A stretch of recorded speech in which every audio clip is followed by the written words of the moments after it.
before the end of this month so that we can identify individuals who would honor the legacy of Nelson Mandela. The prize will coincide with the celebration of the Nelson Mandela International Day on 18th July.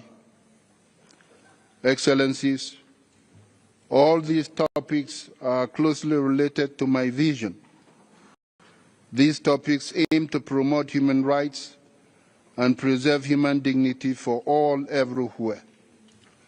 As President of the General Assembly, I aim to advance the global human rights agenda.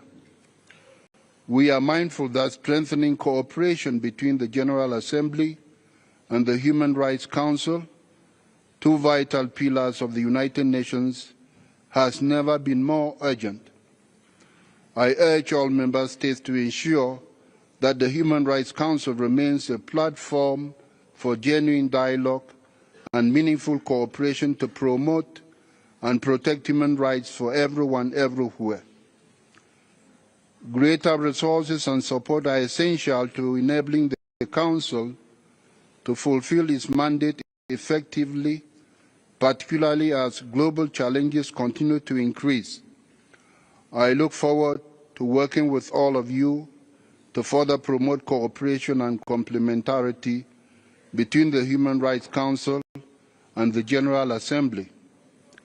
Our shared goal is upholding human rights and dignity for everyone, everywhere.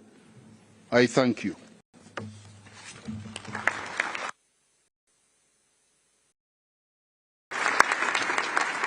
Monsieur le Président de l'Assemblée générale, je vous remercie pour votre déclaration.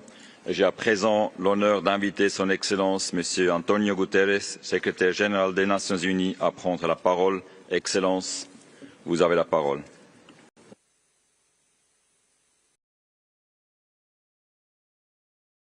Mr. President of the General Assembly, Mr. President of the Human Rights Council, High Commissioner, Excellencies, ladies and gentlemen.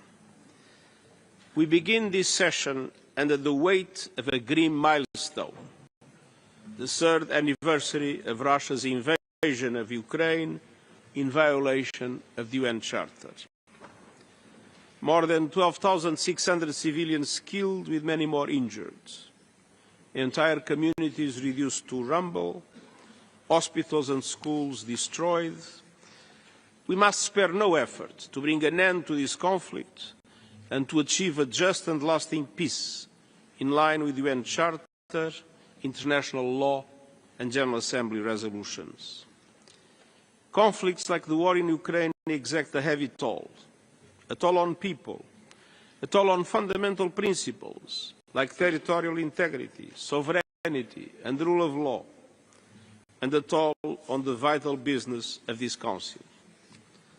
Without respect for human rights, civil, cultural, economic, political and social, sustainable peace is a pipe dream.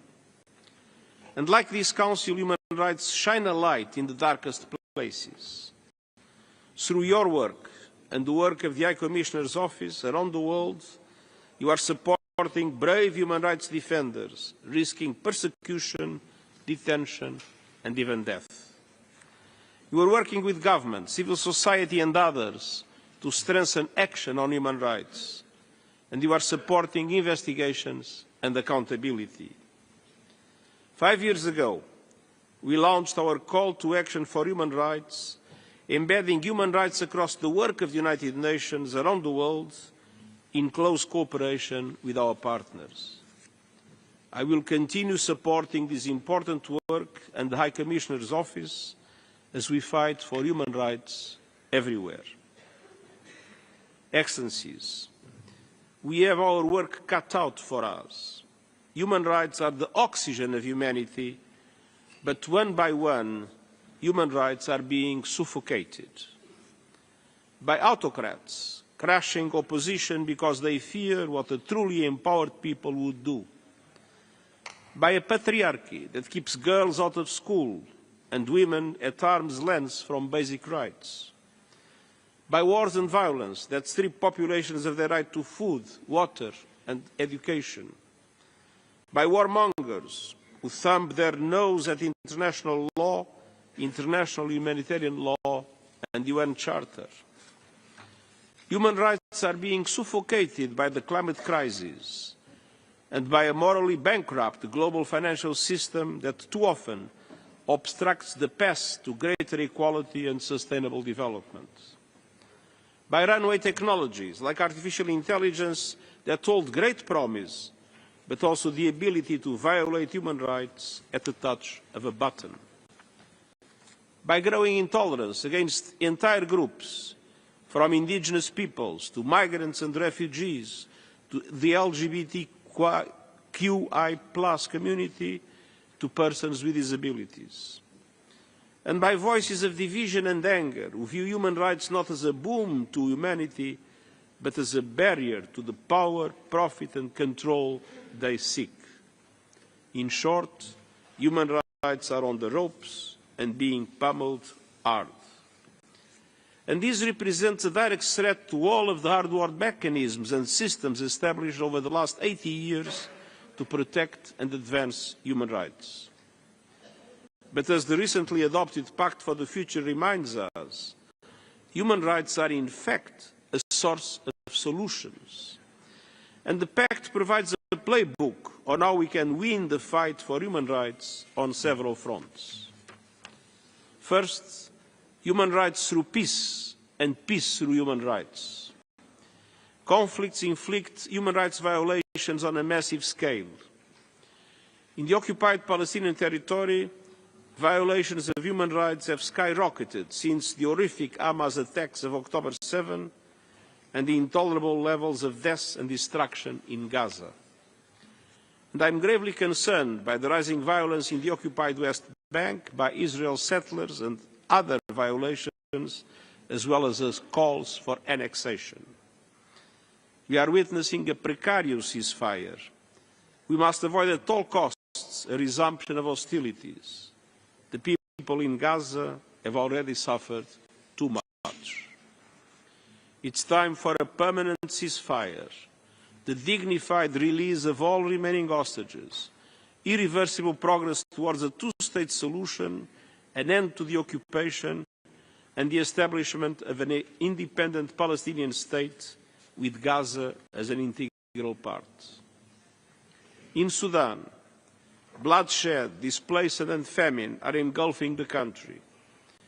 The warring parties must take immediate action to protect civilians, uphold human rights, for diplomacy and hostilities, and forge peace. The recent joint summit in Tanzania and domestic and international human rights monitoring and investigation mechanisms. The sovereignty and territorial integrity of the DRC must be respected. The Congolese people deserve peace.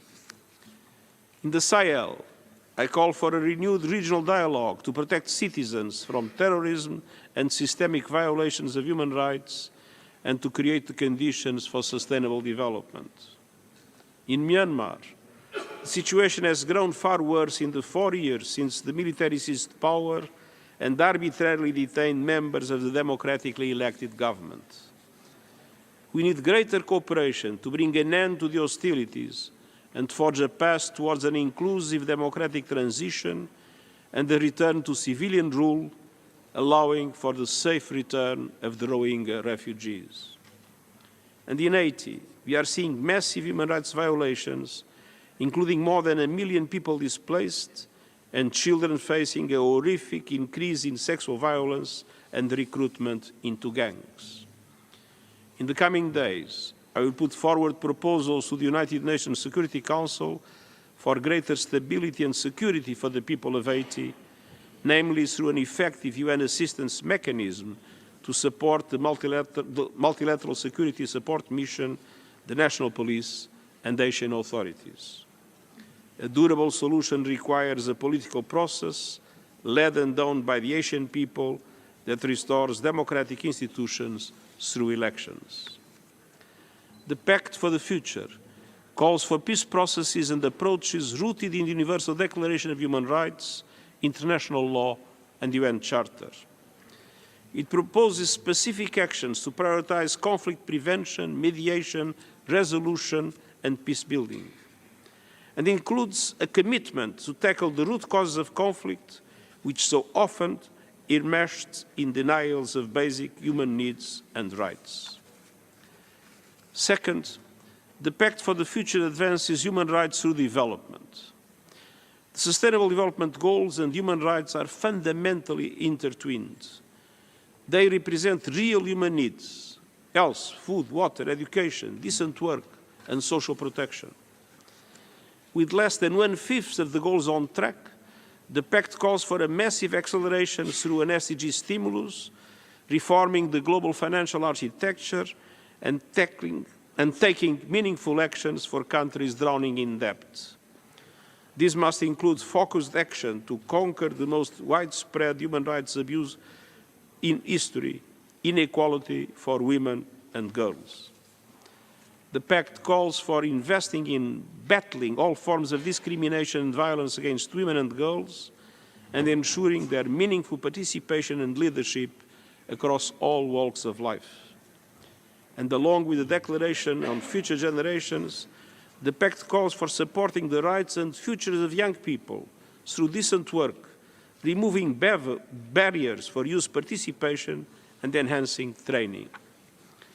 And the Global Digital Compact calls on nations to champion young innovators, nurture entrepreneurial spirit, and to equip the next generation with digital literacy and skills. Third, the Pact for the Future recognizes that the rule of law and human rights go hand in hand. The rule of law, when founded on human rights, is an essential pillar of protection. It shields the most vulnerable. It's the first line of defense against crime and corruption. It supports fair, just, and inclusive economies and societies. It holds perpetrators of human rights atrocities to account. It enables civic space for people to make their voices heard and for journalists to carry on their essential work free from interference or threats. And reaffirms the world's commitment to equal access to justice, good governance, and transparent and accountable institutions. Quatrièmement, fourthly, we must achieve human rights through climate action. Last year was the hottest on record and comes on the back of the hottest decade on record. Rising heat, melting glaciers, and warmer oceans are a recipe for disaster. Floods, droughts, deadly storms, mass displacement, hunger. Our war on nature is also a war on human rights. We must choose a different path. I pay tribute to the many member states who legally recognise the right to a healthy environment, and I call on all countries to follow suit.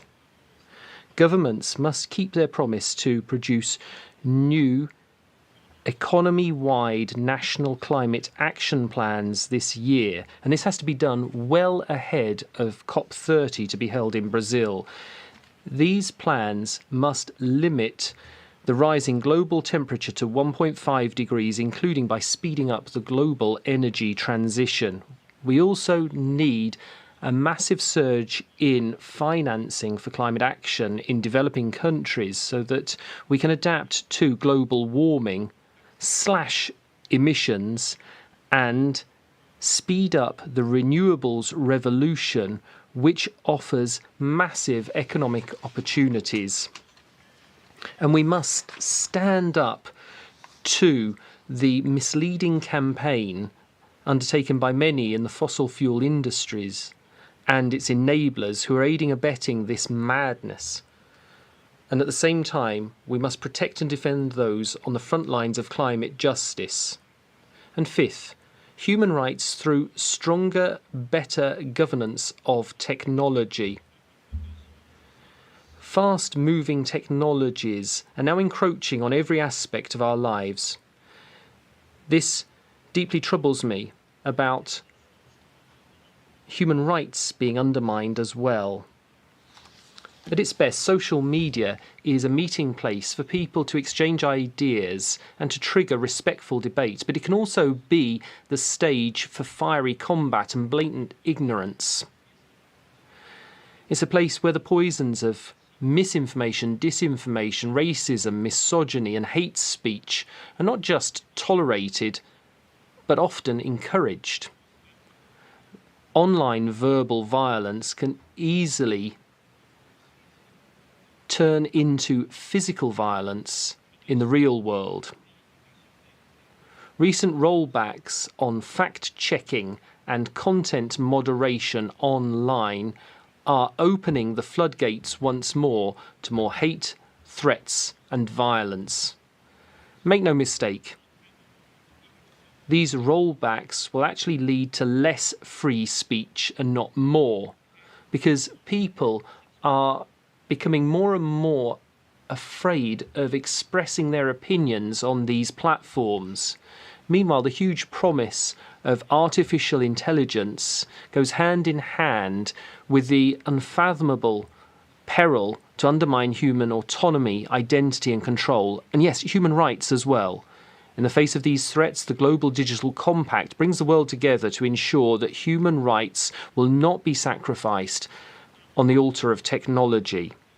This includes working with digital companies and policy makers to extend human rights to every corner of cyberspace, including through a new focus on information integrity across all digital platforms. The Global Principles for Information Integrity that I launched last year will support and underpin these efforts as we push for a more humane information ecosystem. The Global Digital Compact also includes the first universal agreement on the governance of artificial intelligence that brings every country to the table and sets commitments on capacity building so that all countries and people can benefit from the potential of artificial intelligence. We need to invest, though, in affordable internet, digital literacy and infrastructure. By helping developing countries to use artificial intelligence to grow small businesses, improve public services and connect communities to new markets, and by placing human rights at the centre of AI-driven systems. The Pact's decisions to create an independent international scientific panel on AI and an ongoing global dialogue that ensures that all countries have a voice in shaping its future are important steps forward. We must implement them.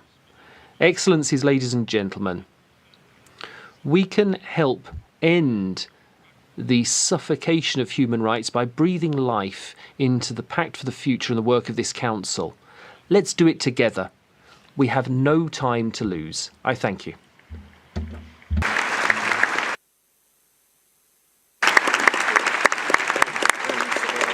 Monsieur le Secrétaire Général, Secretary General, I thank you for your statement. I now have the honour to give the floor to the High Commissioner for Human Rights, Mr. Volker Türk. High Commissioner, you have the floor, sir. Monsieur le Président, President, Secretary General, distinguished delegates, the international system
generations to come, particularly for women and girls.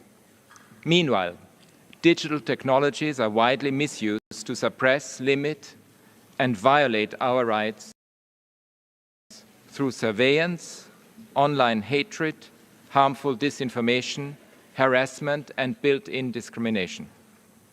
Artificial intelligence brings new speed and scale to these threats. The splintering of social media platforms into self-selecting channels that cater to their audience contributes to the isolation of individuals, the atomization of societies, and the loss of a shared public space.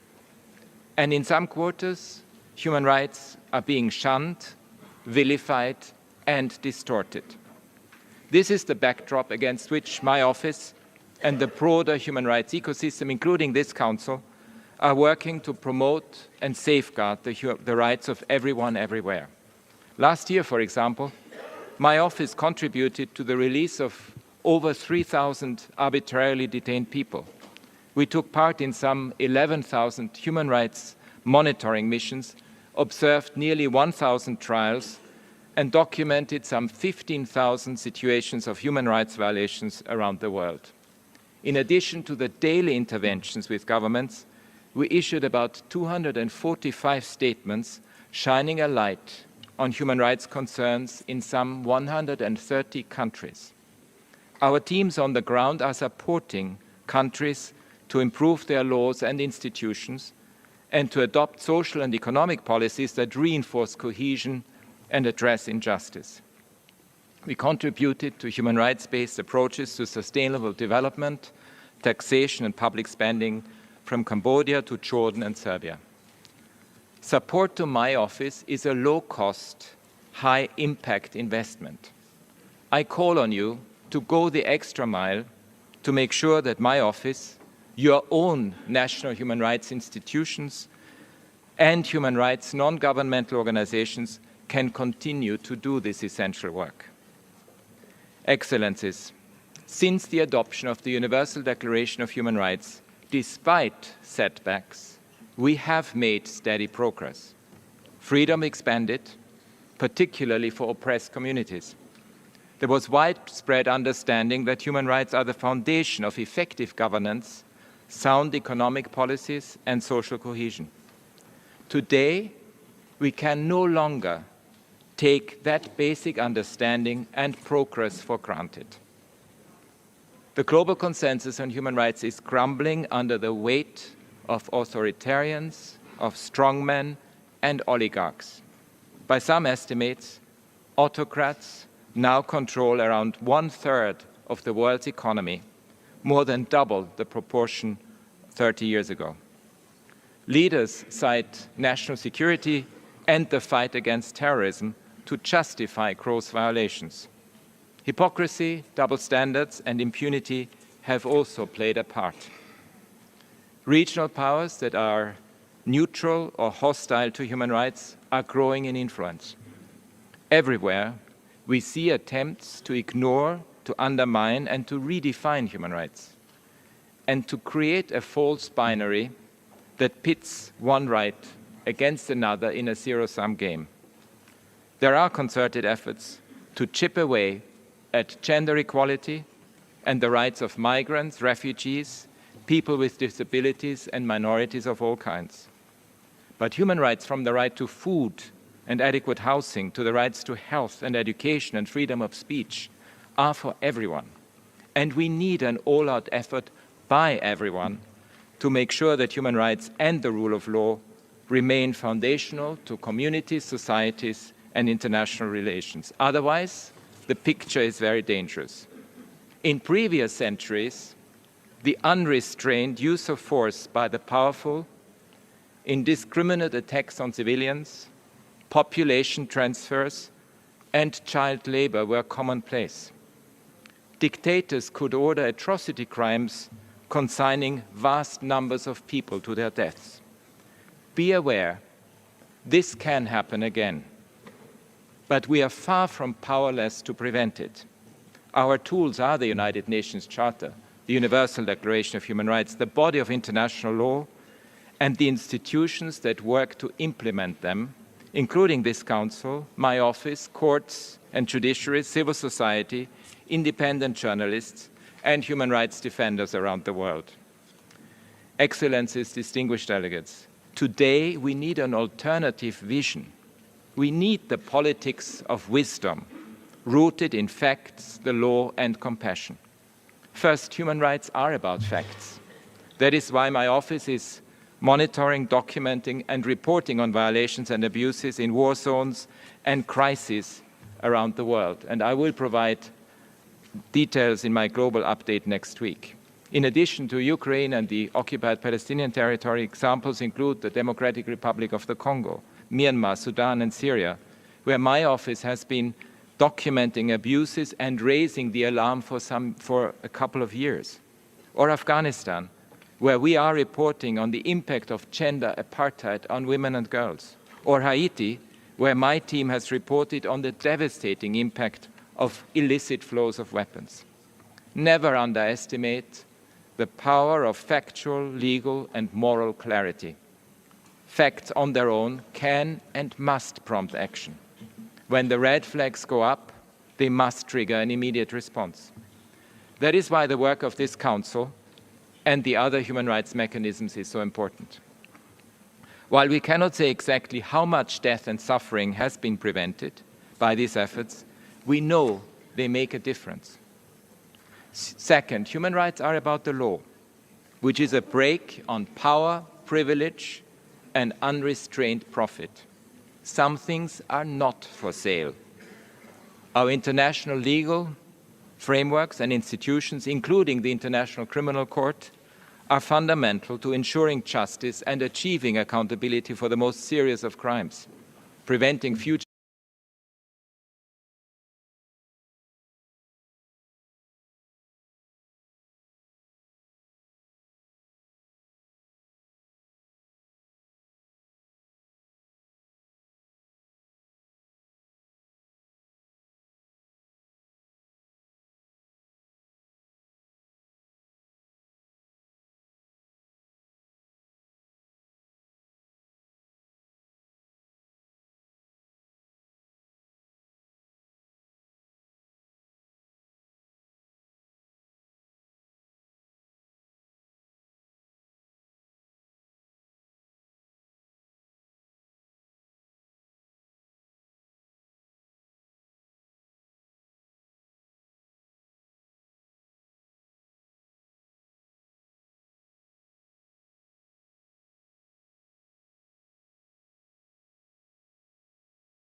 how people should treat each other and the meaning of human dignity. Because of that, they are wildly popular. Human rights have been central to movements for equality and justice throughout history, from the anti-slavery, anti-racism, anti-apartheid struggles to the labor movement, from decolonization to the civil rights movement, the women's movement, marriage equality, and the LGBTIQ+ movement, Black Lives Matter, the indigenous rights movement, the disability rights movement, the climate justice movement, and beyond. Human rights have universal power to move people to action. In countries where human rights are not widely respected, people will risk their lives to defend them. And I want to pay tribute to brave human rights activists and defenders everywhere.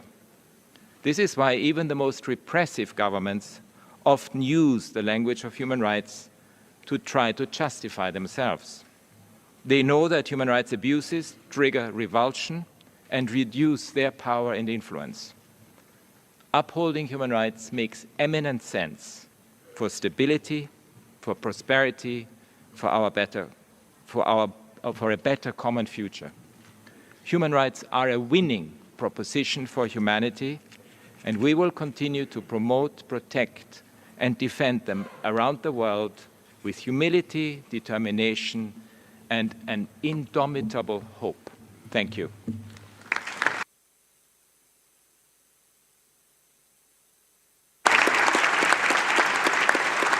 Monsieur le Haut-Commissaire. High Commissioner, I thank you for your statement. Finally, I have the pleasure of inviting the head of the Federal Department of Foreign Affairs of Switzerland, His Excellency Ignacio Cassis, to deliver a statement on behalf of the host country. You have the floor, sir.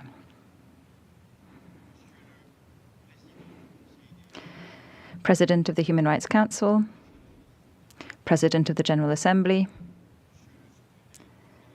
Secretary General, High Commissioner for Human Rights, Ministers, Excellencies, ladies and gentlemen. Like every year, it is my great pleasure to welcome you here in Geneva today. But today,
le monde. Quelles sont les raisons? Voici les 5 principales. Première, la globalisation a réduit, certes, la pauvreté, mais laissé des zones de désindustrialisation, en particulier en Occident. 2, la réduction du marché du travail. 3, les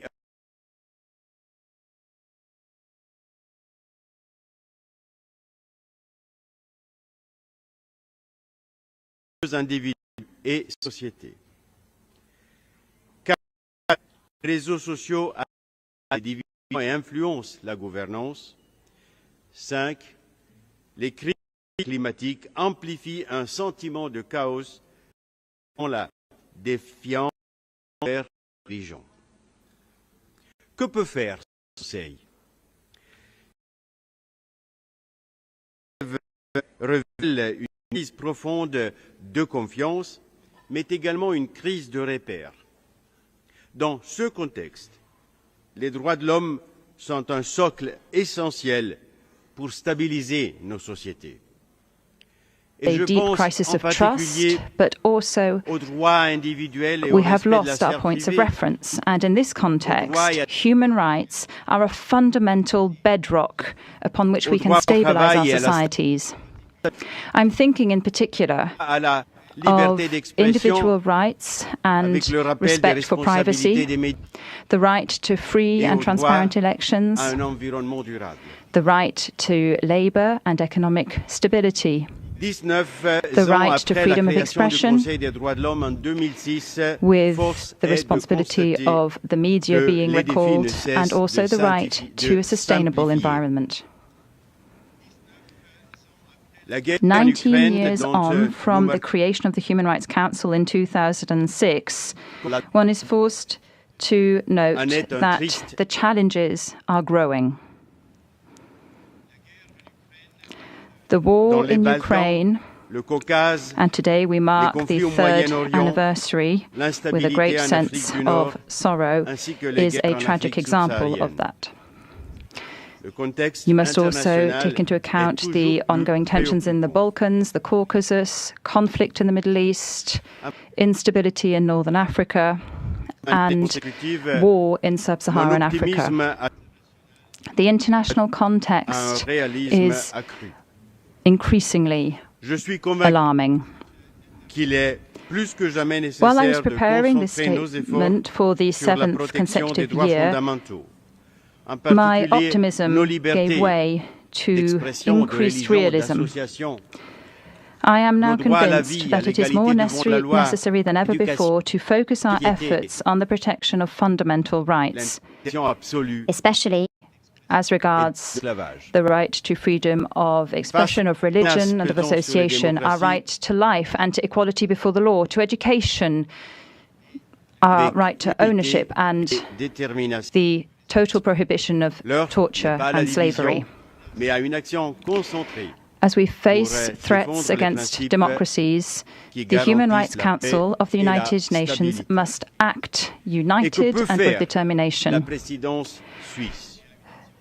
The hour is not one for division, but for concerted action in order to uphold the principles that guarantee peace and stability.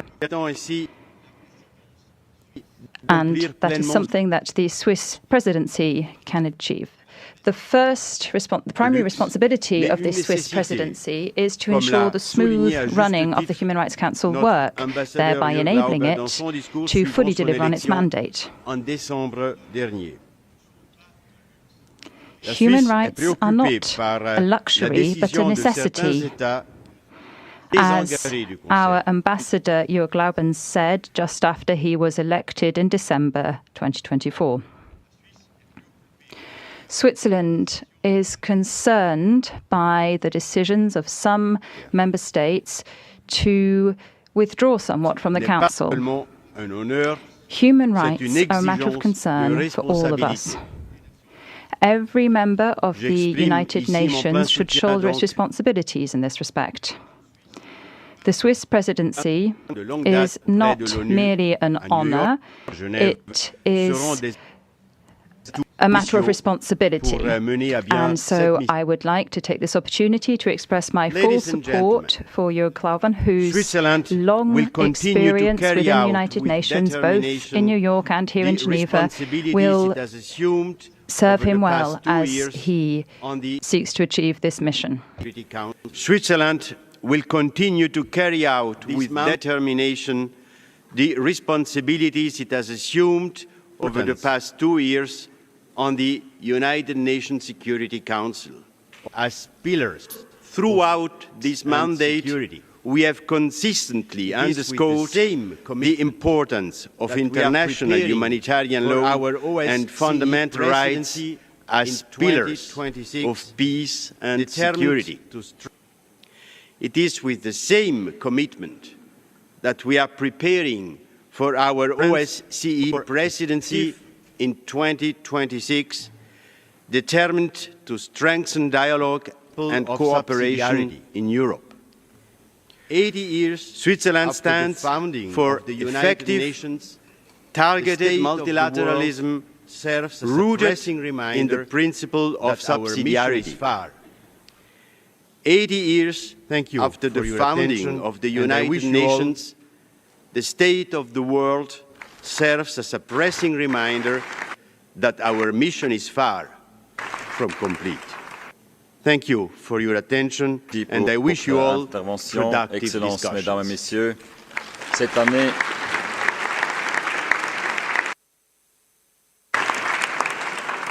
Monsieur le conseiller fédéral parmi nous témoigne de Federal Councillor, I would like to thank you for your statement. Excellencies, ladies and gentlemen, this year we will have the honour of listening to the statements by 128 dignitaries. Their presence here reflects the importance that we attach to the Human Rights Council and its central role in the human rights system. Resources, the efficiency of the Council is of paramount importance. Within the allotted time. The Vice President and I will ensure that meetings start on time and that speaking times are respected so that our meetings and the session as a whole can be completed within the allotted time. I wish to take this opportunity to reiterate the importance I place on ensuring inclusivity in our work. It is essential that this Council provides a safe and inclusive space for all stakeholders to actively participate. In this regard, I wish to emphasize that personal attacks against the Council's mandate holders, any form of harassment against any participant in this Council, and all acts of reprisals and intimidation against civil society representatives will not be tolerated. As President, I can assure you that I will follow up on all allegations that I may receive concerning acts of reprisal and intimidation committed against persons because of their participation in the work of the Human Rights Council, its mechanisms and procedures. Excellences, Mesdames et Messieurs, Excellencies, ladies and gentlemen, it is now my honour to open the high-level segment, which will continue until Wednesday afternoon. And avant le début de chaque séance et à maintenir le silence afin de perturber les interventions. Étant donné le nombre élevé des dignitaires qui s'adresseront au Conseil, je demande aux délégations de bien vouloir informer le secrétariat tôt que possible de tout éventuel. Pour rappeler que nous avons convenu d'un temps de parole du gouvernement et de 5 minutes pour tous les autres participants. Qu'afin de faciliter le travail des interprètes, il est demandé aux délégations de fournir une copie de leur discours en avance au service de conférence. J'aimerais rappeler aux délégations de télécharger une version électronique de leur discours via le système d'inscription en ligne à la liste des orateurs, afin que ceux-ci soient postés sur l'extranet du Conseil. Il est impératif de télécharger les discours en format Word pour les personnes handicapées. Veuillez noter que les discours téléchargés en format non accessible seront postés sur le site. Le segment de haut niveau avec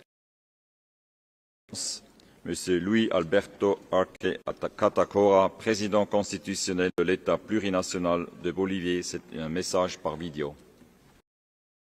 Presidente del Consejo de Derechos Humanos, hermano alto comisionado de las Naciones Unidas para los Derechos Humanos, y distinguidos jefes de y representantes de los y observadores de derechos humanos. Y un honor dirigir. El Nacional de Bolivia es miembro del Consejo de Derechos Humanos por cuarta vez. 6. Testimonio inequívoco de nuestro compromiso irrenunciable con la promoción y protección de los derechos humanos. Desde nuestra primera participación, el año 2008, hemos demostrado con acciones concretas particulares históricamente marginadas es una prioridad de Estado en nuestro país. Bolivia es un miembro constructivamente con sus mecanismos.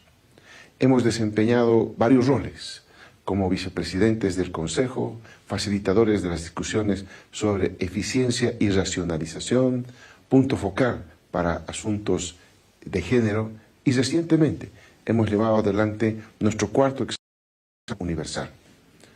Señor presidente, el contexto mundial actual es complejo. Nos encontramos afectados por las consecuencias de una crisis multidimensional capitalista, la pobreza en general, desplazamientos forzosos, los efectos nocivos del cambio y la crisis climática agravados por un sistema de producción irracional, las guerras imperialistas, colonialistas y neocolonialistas por el control de los recursos naturales, el irrespeto a la libre determinación de los pueblos y a la vida digna con la imposición de los económicos y medidas coercitivas de pueblos solidarios y soberanos.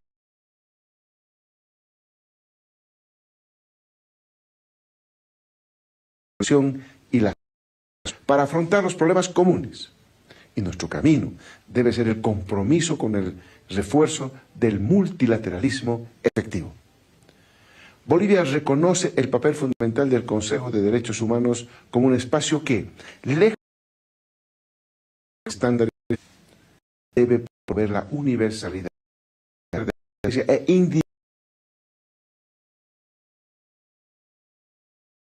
Nuestra política de derechos humanos prioriza el tratamiento balanceado de los derechos civiles y políticos y los derechos económicos, sociales y culturales en específico. Los derechos individuales no pueden ni deben ser separados de los derechos colectivos y a la inversa.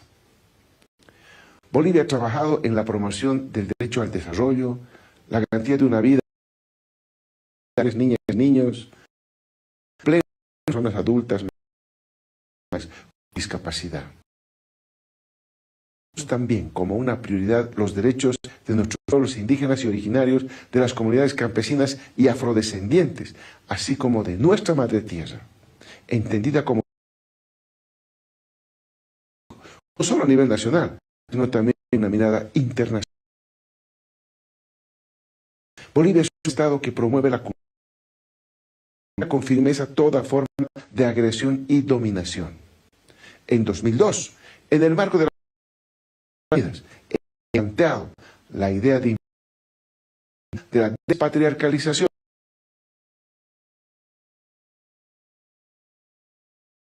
de mujeres y garantía equitativa en la toma de decisiones, desafiando las estructuras que aún limitan el ejercicio pleno de sus derechos. Naciones Unidas para la Infancia, UNICEF,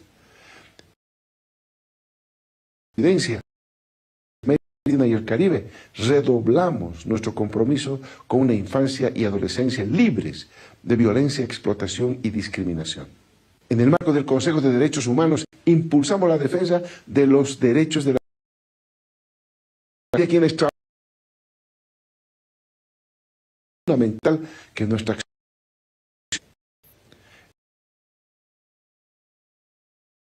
Cuba, Gambia, Luxemburgo, Sudáfrica, Indonesia, logramos la aprobación de la resolución para el establecimiento sobre los derechos de las zonas rurales, avanzando en la implementación efectiva de la declaración aprobada en 2010. Responde a una deuda histórica con quienes, a pesar de producir los alimentos que sostienen a nuestras sociedades, y protección interna de los campesinos es un documento de avanzada en cuanto al reconocimiento de los prioritarios de servicios básicos, ambiente sano, a luchar contra la discriminación, entre otros temas relevantes a nivel global, para cerrar brechas entre ciudades y áreas rurales, así como avanzar, por ejemplo, en la implementación de los objetivos de desarrollo. Señor presidente, denunciamos con preocupación los humanitarios generados por la violencia armada en distintas partes del mundo. El genocidio de Gaza, que aún no cesa, es un recordatorio brutal de la urgencia por defender el derecho internacional y de poner fin a la impunidad de quienes perpetúan crímenes de guerra y lesa humanidad. De igual forma, no podemos dejar de mencionar nuestra condena a los discursos derechos de las y los migrantes.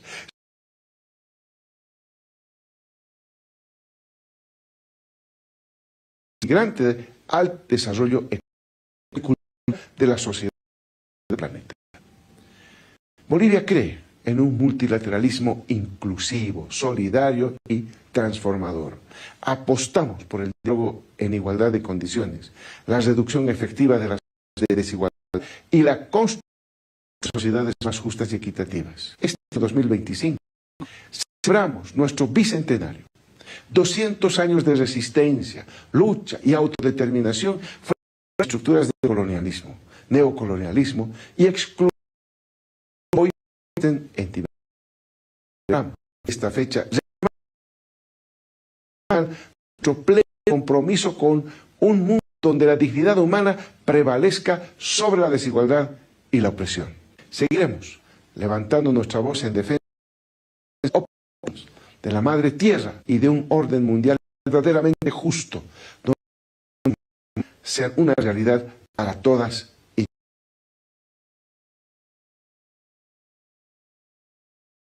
Son Excellence, Madame Judith Luka, Premier ministre et chef du gouvernement de la République démocratique du Congo, a prononcé son discours.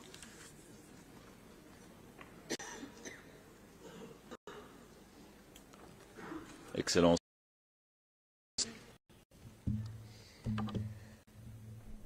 Monsieur le Président, permettez-moi d'adresser mes sincères félicitations pour votre élection du Conseil des droits de l'homme et des Nations Unies.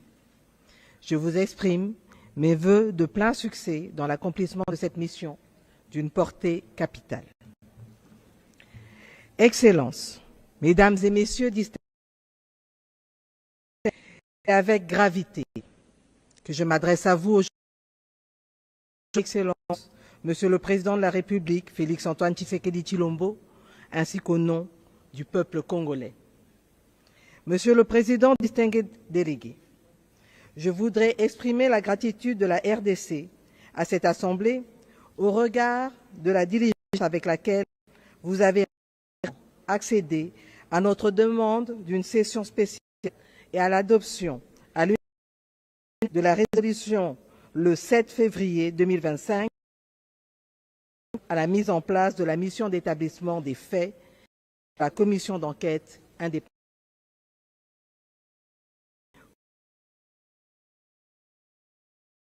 Aujourd'hui victime du Rwanda. Le gouvernement de la RDC s'engage à contribuer à la mise en œuvre de cette résolution dernier, notamment en facilitant le travail de la commission d'enquête indépendante qui sera mise sur pied pour documenter les violences des droits de l'homme et du droit international humanitaire dans les provinces du Nord et du Sud Kivu. C'est dans ce même élan que nous voulons saluer l'adoption à l'unanimité de la résolution du Conseil de sécurité du 21 février 2025, enjoignant clairement le Rwanda de quitter le territoire congolais et de cesser tout soutien au mouvement terroriste du M23. Il en est de même de la résolution adoptée le 13 février 2025 par le Parlement européen qui a mis en lumière l'exploitation illégale des ressources naturelles par le Rwanda. Nous voulons saluer également la résolution prise par le Conseil de paix et sécurité de l'Union africaine et espérons des mesures coercitives pour la mise en œuvre de toutes ces recommandations en faveur de la paix. Ainsi, au regard des massacres et des exécutions sommaires qu'ils continuent de perpétrer sur notre sol, nous en appelons à des sanctions dissuasives pour permettre de restaurer l'ordre et la sécurité et protéger ainsi des milliers de Congolais vivant à Goma, Bukavu et dans d'autres localités sous occupation. Nous continuons à ce jour d'enterrer les morts que nous n'avons pas cessé de dénombrer et de compter, des millions de déplacés sans abri dont la plupart des camps ont été détruits par les forces d'occupation. La situation sécuritaire et humanitaire dans l'est de la République démocratique du Congo a atteint des niveaux alarmants. Selon les chiffres du ministère de la Santé, Depuis le mois de janvier 2025, le conflit a provoqué, entre autres, la mort de plus de 7000 compatriotes, dont plus de 2500 corps enterrés sans être identifiés et plus de 1500 corps traînent encore dans les morgues. Plus de 215 cas de choléra identifiés et plusieurs cas avec risque d'expansion. La destruction de plus d'accueil des déplacés internes, des attaques contre les hôpitaux et entrepôts humanitaires. Plus de 450 000 personnes, selon l'ONU, nourriture et eau, de 27 millions sont en besoin d'assistance humanitaire et plus de 2,8 millions de déplacés internes en République démocratique du Congo, particulièrement à l'Est. Mesdames et Messieurs, la RDC, en tant que membre de ce Conseil, réitère son engagement à continuer à œuvrer pour la promotion et la protection des droits de l'homme. Par ailleurs, suite au récent passage de notre pays au 4e cycle de l'examen périodique universel et devant le Comité pour l'élimination de la discrimination à l'égard des femmes, nous nous engageons à développer un plan d'action de mise en œuvre des recommandations de l'examen périodique universel et des organes de traité et comptant sur l'appui du Haut Commissariat aux droits de l'homme pour sa finalisation et l'échange des bonnes pratiques. Faisant suite au discours du président de la République devant cette auguste Assemblée lors de la 52e session, nous continuons de travailler dans d'autres domaines clés, notamment la justice transitionnelle, l'amélioration de la situation des femmes et des enfants, ainsi que celle des conditions de détention des détenus selon les priorités fixées par mon gouvernement. Concernant le droit à un environnement sain, la République démocratique du Congo, conformément à ses engagements en tant que pays solution, avec ses minerais stratégiques, ses forêts et sa biodiversité, continue de jouer son rôle pour la préservation de l'équilibre environnemental mondial, protégeant ensemble cet équilibre. Mesdames et Messieurs, il m'est impossible de vous décrire les cris et les larmes de millions de victimes de ce conflit. Femmes, filles violées, enfants relais de force, déplacés et orphelins. En outre, les défenseurs des droits de l'homme, les journalistes, les artistes, témoins de cette tragédie à l'Est, n'ont pas le droit de la raconter. Ceci nécessite une réponse internationale renforcée et coordonnée. Nous appelons donc la communauté internationale à renforcer son soutien humanitaire, à fournir des ressources pour permettre une bonne prise en charge des milliers de blessés, de déplacés et de s'assurer du respect du droit international humanitaire, car ces principes sont essentiels pour sauver des vies et alléger la souffrance des Congolais. Monsieur le Président, Mesdames et Messieurs, les violences et empêchent des milliers d'accès aux droits fondamentaux tels que l'accès à l'eau, à l'électricité et à l'alimentation. Ceci n'est pas seulement le cas démocratique du Congo, mais notamment au Soudan, en Haïti et en Ukraine. Mon pays contre les causes des conflits et imposer la paix dans le monde par des mécanismes de justice transitionnelle et de lutte contre l'impunité. Juge implacablement démocratique du Congo et dans d'autres parties du monde, conflits qui ne font que raviver la flamme et tournent en dérision les principes et buts sacro-saints de notre organisation que sont la paix, le développement et le... Nous pouvons changer le cours de l'histoire et nous avons le futur.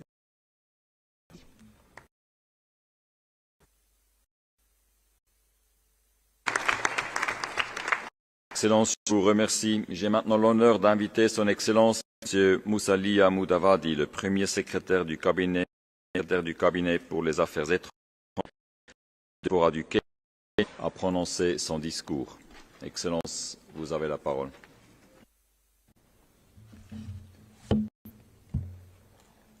Mr. President, Excellencies, colleagues, first may I begin by congratulating you, Mr. President, on your assumption of the Council's presidency. Indeed, your presidency comes at a trying moment in international relations, where emerging security challenges and geopolitical flux are uniquely impacting on the phenomenon and protection of human rights globally.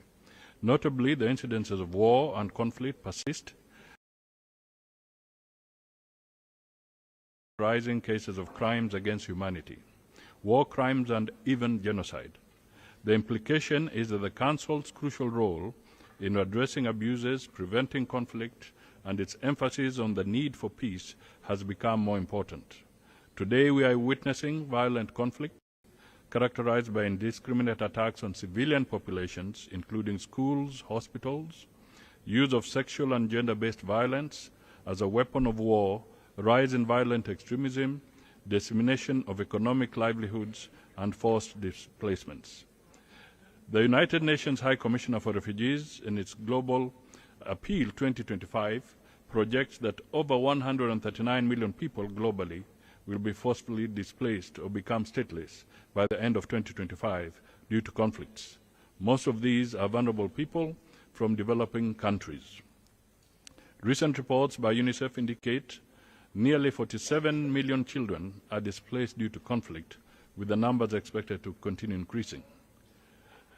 The global organization Save the Children International reports that 1 in 11 children are being denied of their basic rights to live, learn, be protected and prosper due to violent conflict, adverse climate change and global economic instability. Today in Africa, over 2.8 million children are out of school.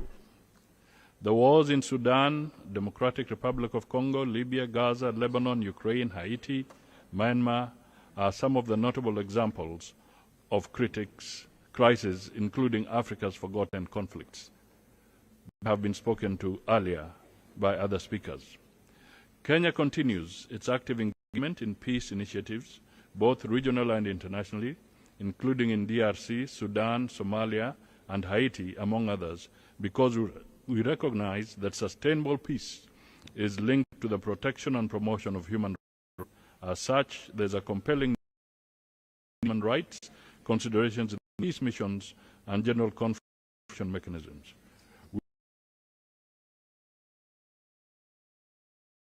Political rights abuses, which are often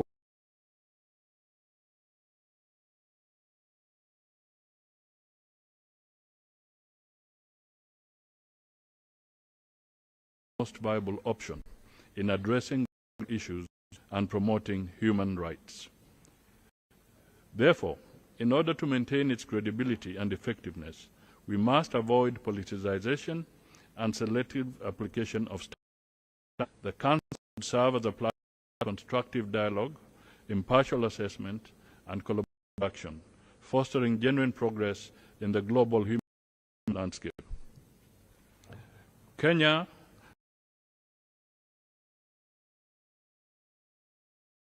particularly in the face of rising xenophobia, Afrophobia, and racial discrimination. The current rapporteur of the Intergovernmental Working Group on the Durban Declaration, Kenya is dedicated to combating racism and related ignorance, welcoming the second International Decade for People of African Descent, focus on reparation and development. It is important to mention the AU theme of the year, Justice for Africans and the People of the African Descent, reparations, a clear demonstration of Africa's commitment to justice, accountability,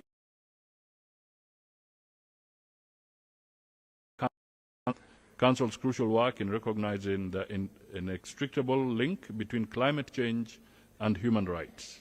We acknowledge the urgent need to address environmental crisis, connection between and human rights, champion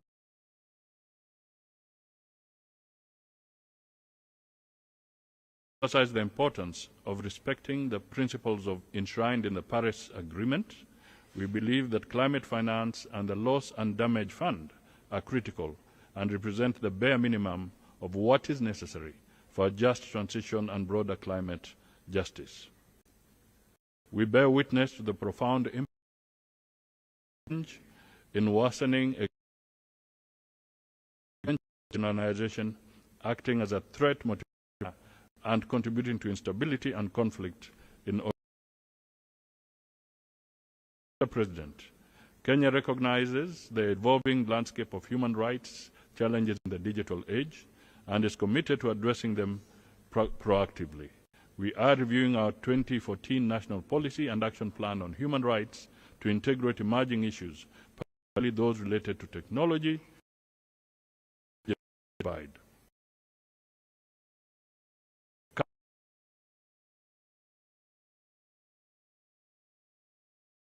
Critical infrastructure and skills necessary for full participation in the information society. We emphasize that bridging the digital divide is essential to prevent technology from worsening. Kenya aims to advocate for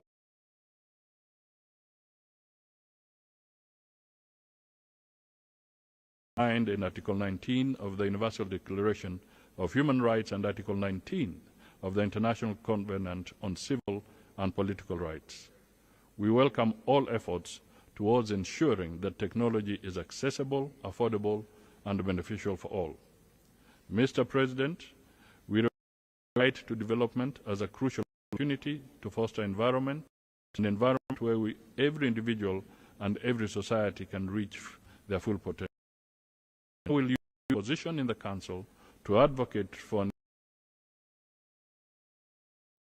to serve all humanity. This includes addressing the critical issue of foreign debt and its impact on states' abilities to promote and protect human rights. We believe the Council is uniquely positioned to provide a platform for advancing reforms in the community.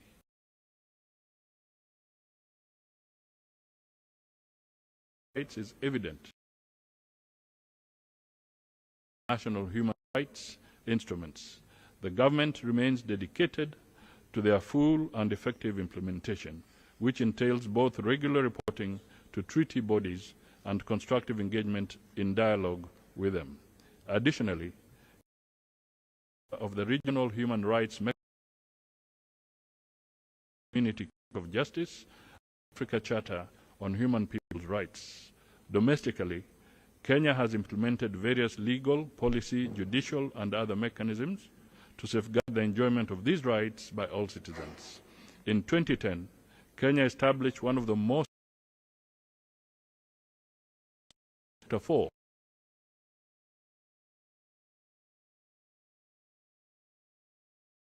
rights applies to all people and state organs without discrimination. Kenya is cognizant of the fact that corruption is a threat to human rights, facilitates and aggravates human rights violations, particularly against vulnerable groups, by hindering their access to rights and services such as property rights, education, health, and social protection. We continue to strengthen institutions, legislation, regulations, and policies to fight corruption, including the Ethics and Anti-Corruption Commission. Has upheld its commitment for procedures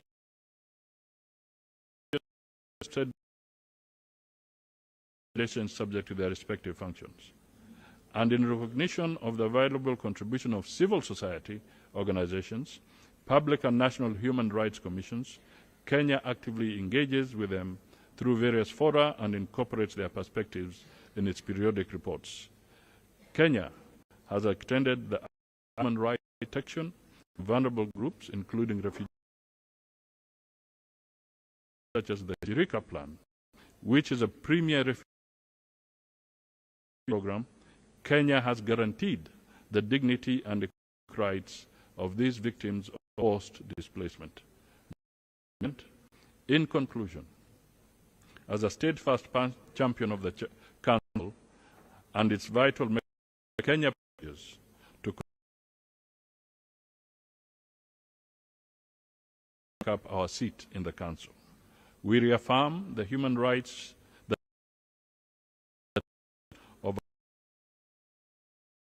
Constitution and the Universal Declaration of Human Rights as the bedrock of international human rights standards. Kenya is committed to fostering a just society both at home and globally. We have set a high threshold in protecting and expanding freedom of expression, of life,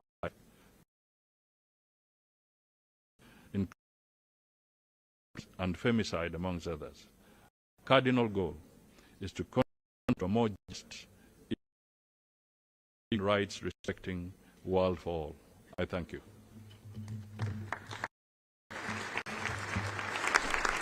Excellence, je vous remercie. Excellence, Mesdames et Messieurs, nous allons à présent observer une brève pause afin de permettre à nos éminences d'inviter Son Excellence le Président de l'Assemblée générale, Son Excellence le Secrétaire général des Nations unies